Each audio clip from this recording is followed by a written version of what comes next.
Summer 2023.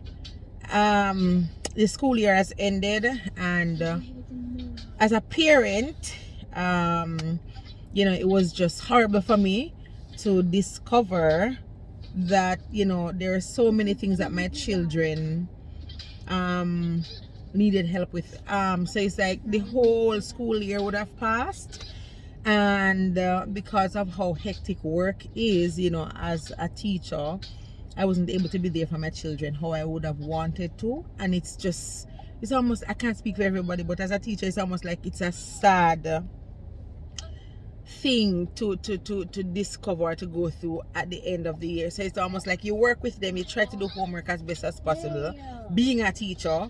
Hence why I don't send home homework as often, because I also know what it's like to, like I have kids coming home with pages and pages of homework for me to do.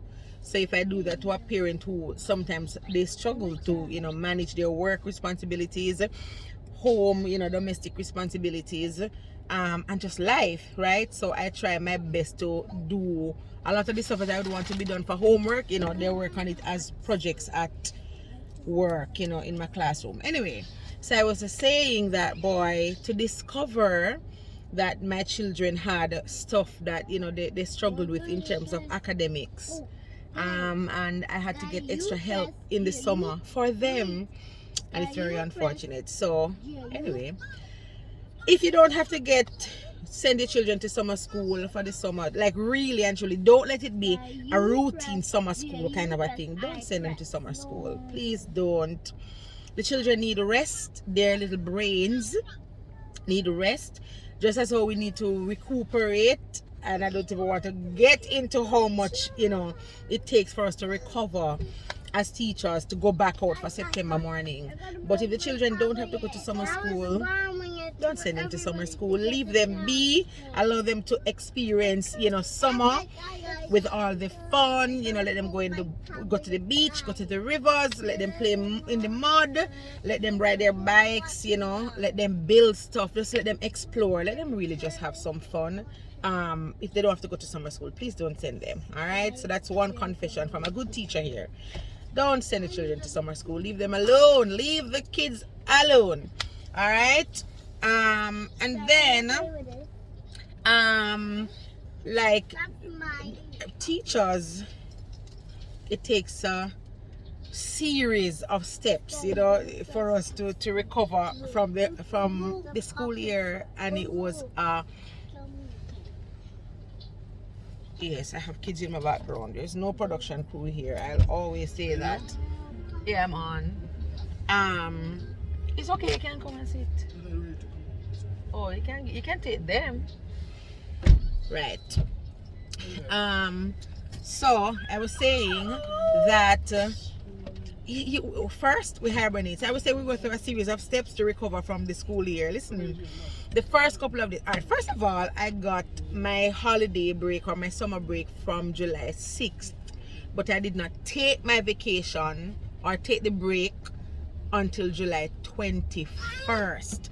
And when I say take the break, I mean I have absolutely nothing to do work related. I have nothing to submit. I have no appraisal interview. I have nothing at all to do work related.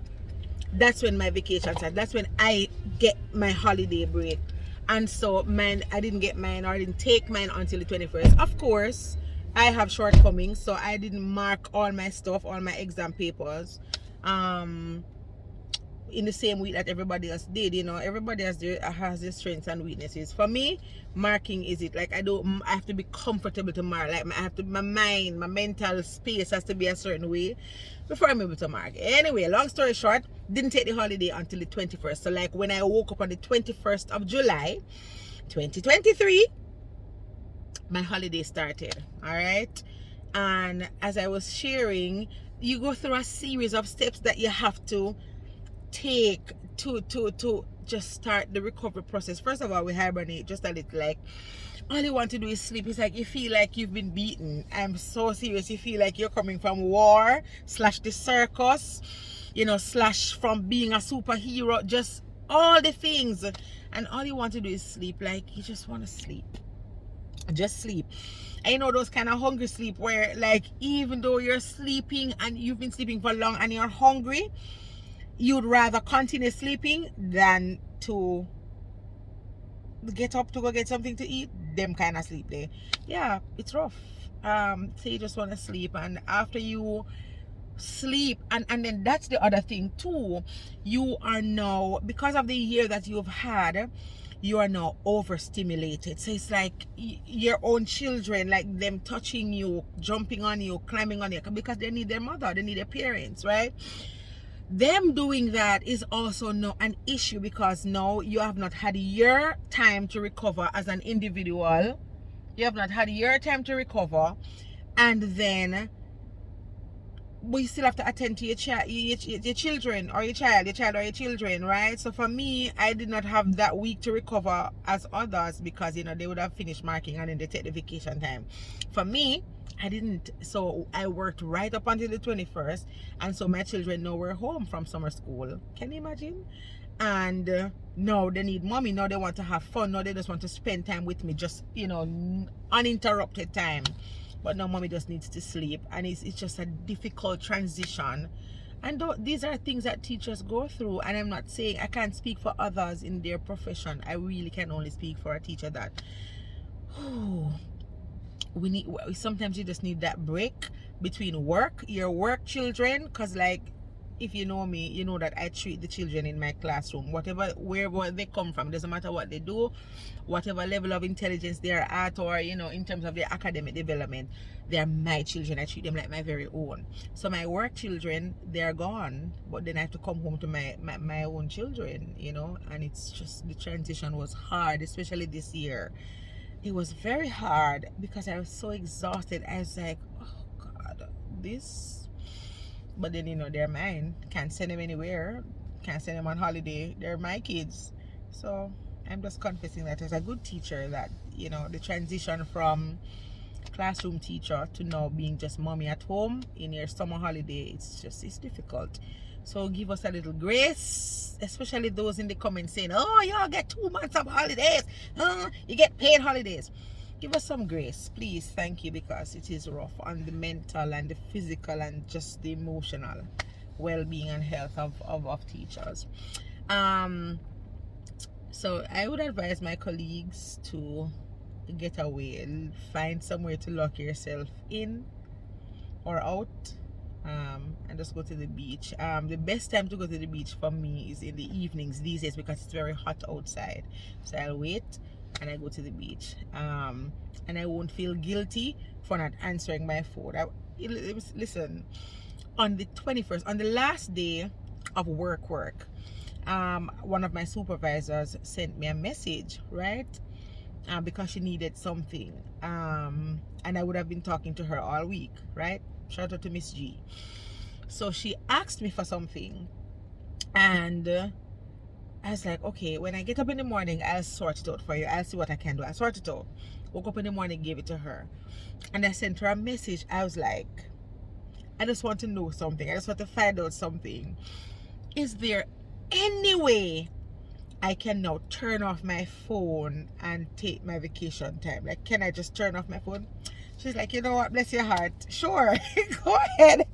Now you can turn off your phone, because, you know, you've done everything. It's okay. And thank you. You know, and for your teachers' gifts this year, it's another confession.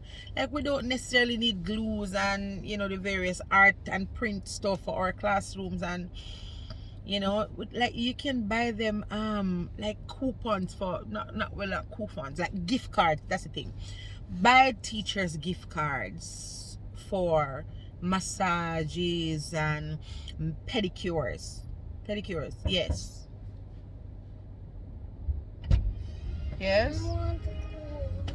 Okay, but you can't make noise though, because mommy is talking to others about, you know, how they should care for teachers. Okay, you have to close the door. It's hot outside. It's terribly hot. Right, so those are the confessions of a good teacher. I am a good teacher. I am going to call myself a good teacher, because I am. I've worked hard, But buy your teachers gift cards. Buy your children's teachers gift cards for like pedicures, just anything to help them relax. You know, buy them stress balls. Buy them, I don't know, just stuff like aromatherapy candles and those things. Those are the gifts that you need to give to your teacher. Anyway, that's it for today. Bye. Have a great summer. Take your summer holiday. Go to the beach. Beach it all the way. Listen, when I go back to work, I live in Jamaica, and the tan that I will have when I go back to work, I'm not playing with the beach. All I need for this summer holiday is a towel. A towel. Yeah, that's it. A towel. That's it. Nothing else. Probably not even food. The Lord will provide. The birds will come to feed me at the beach. Ooh, yeah. But I just need a towel. It was an intense year. And if you're a teacher, I hope that you truly get some rest. I'm so serious. I hope that you truly get some rest. I hope that you don't feel guilty about not answering your phone or doing anything at all except just relaxing.